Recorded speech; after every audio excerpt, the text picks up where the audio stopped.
Hello to Pioneer viewers. As you know, our agenda is the Russia-Ukraine war. We continue to examine all the details of the war together. The fierce clashes and mutual attacks that have increased in recent days shows us the destructive face of the war. The armies of both countries are being worn out by the intense war. The Russia-Ukraine war, which occupies an important place on the agenda of an international public opinion, is carefully followed by the countries of the world. In times of war, it becomes quite easy for the states to interact with each other.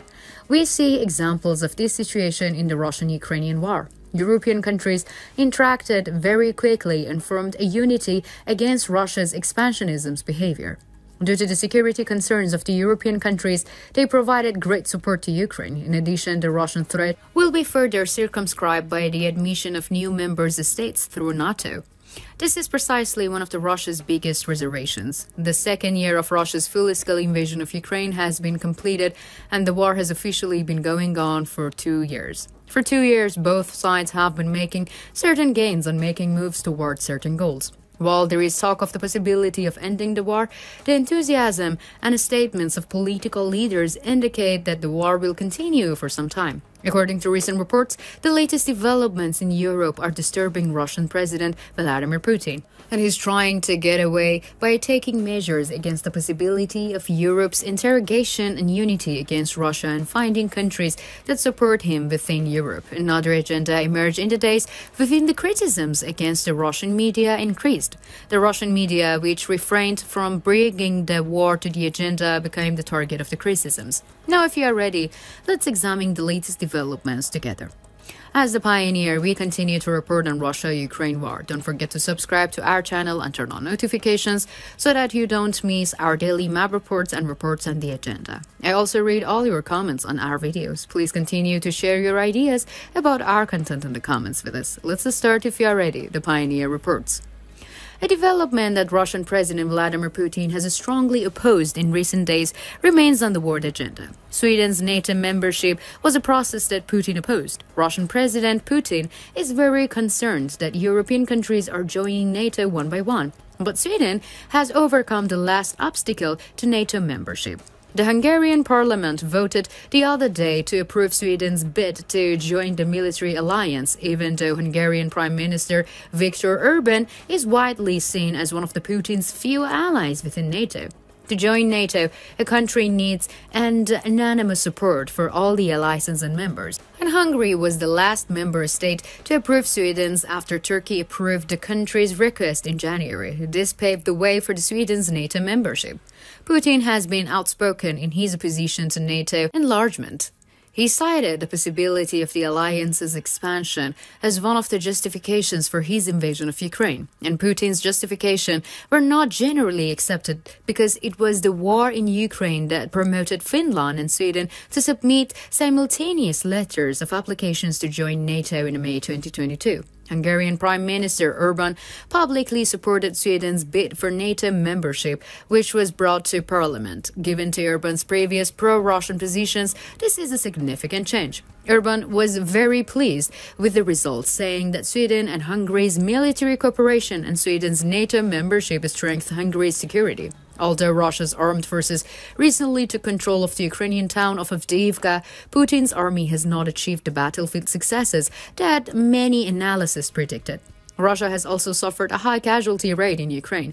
According to the latest estimate from the General Staff of the Armed Forces of Ukraine, Russia has lost more than 410,000 soldiers since the beginning of the war.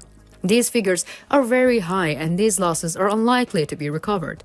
Putin and Kremlin officials have not yet publicly commented on Hungary's vote on Sweden and NATO, but Kremlin spokesman Dmitry Peskov had said in previous statements that Russia's security would be jeopardized if NATO grew and new members were added. Russia's failed attempts on the battlefield and its war efforts have received little media coverage, and the Russian television offer features propagandist images, while examples of the objective reporting and television are rare. On the second anniversary of the war, it was difficult to find war-related content on the Russian television. The Russian authorities and state-run, state-affiliated TV channels did not present any coverage of the 2-year anniversary of the start of Russia's full-scale invasion of Ukraine in order to avoid avoid drawing attention to Russia's failure to achieve its stated strategic and objectives in Ukraine, as well as the shortcomings such as suffering high personal losses. A recent opinion poll conducted by independent Russian polling companies showed that Russian sentiments about the war in Ukraine have remained largely unchanged in recent months, with most Russians remaining largely indifferent to the conflict. However, most of them did not support a second wave of mobilization. The ongoing war in Ukraine has also taken its toll on the Russian people.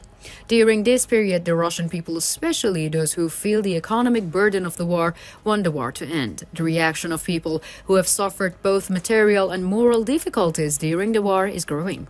Analysts say that the omission of any mention of the war anniversary is partly an attempt by the state television and Kremlin officials to maintain public apathy, which allows Russian authorities to continue the war without significant public outcry. Military experts say that Putin is aware that a second wave of mobilization would be largely unpopular, and it's concerned that such measures would provoke widespread discontent.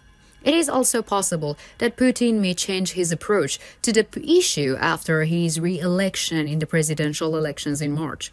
Analysis and commentaries on the war can provide a better understanding of these issues.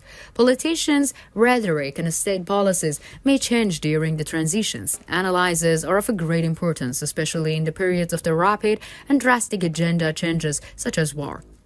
We will continue to inform you about the developments regarding the war in the coming days. So, what do you think about the developments that worry Putin? Do you think NATO's enlargement contributes to Russia's concerns? What do you think about the security bloc against Russia? How do you evaluate the silence of the media in Russia about the war? We care about your opinion. Please share it with us.